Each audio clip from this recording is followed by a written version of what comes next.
I went to Africa, to Namibia, in 2018 to volunteer for Cheetah Conservation Fund. My passion has always been big cats.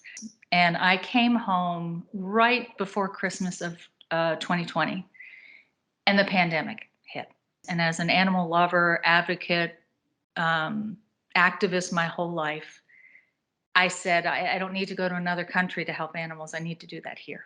It's a full-time job. From the minute I wake up in the morning, these guys are in my bedroom right now in containers, different containers. So they wake me up. They get pushed into the closet at night with the brooding warmers, the separate ones, so that because of circadian rhythm, so that I don't upset that with my lamp.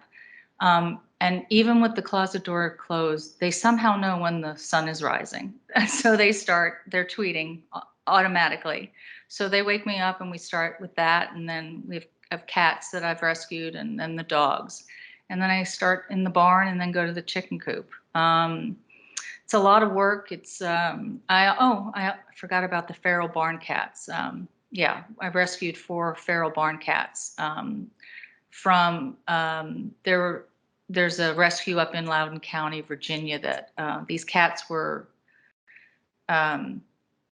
There's a building project going on that disrupted this community of feral barn cats, and so I took 4 of them in, and so I've got those. So it's just about feeding, cleaning stalls. So a lot of it is about having food, having hay, cleaning, volunteers would be wonderful to help. If anybody is within an hour radius of where I am, which is Fairfield, Virginia. I've got Harrisonburg, which is James Madison University, is 45 minutes away. We've got other universities. Well, Charlottesville is an hour. That's where UVA is. On your page, we see a lot of Ziggy lately. Yeah. So Ziggy he's a male calf. He's now a steer. He's been neutered, so now he's a steer. But he's now 4 months old. He's about 4.5 months old. He came from a dairy farm in Massachusetts. And the story with most male calves is that they are either killed at birth. They're seen as disposable. That's a better word. And the reason is because they can't produce milk and they cannot reproduce babies. So there are only so many male calves that can become bulls to impregnate the female calves. And most farms do artificial insemination. They don't use bulls. They use artificial insemination. So I work with this woman that is very passionate about saving baby male calves especially. And so Ziggy was born with, we think as time goes on, we're thinking he was born with some neurologic or some genetic issues on Halloween night.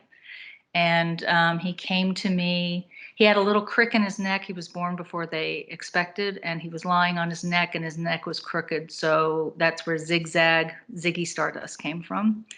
And he was ill, but he was getting stronger. And 2 weeks ago, I noticed that he was very lethargic. He wasn't eating, he wasn't drinking, and that's not like him. And then he stopped urinating, completely just stopped urinating, which it can be devastating. If the ammonia from the urine backs up into kidneys, they can become septic and die.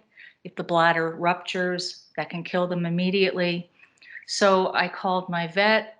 We thought it was bloat. Then we thought maybe there was a rupture.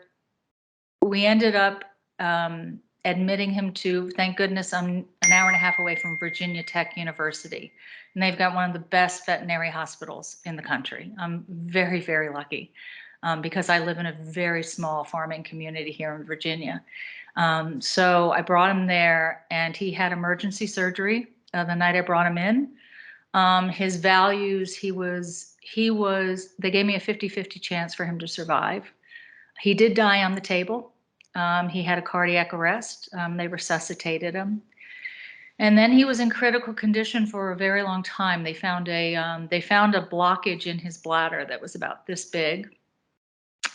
Um, he still could not urinate, and it turned out he had blockages in his urethra as well.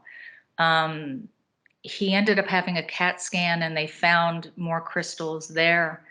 And when he was under anesthesia, they were able to flush that, and it moved it, and that saved him from having a second surgery, thank goodness.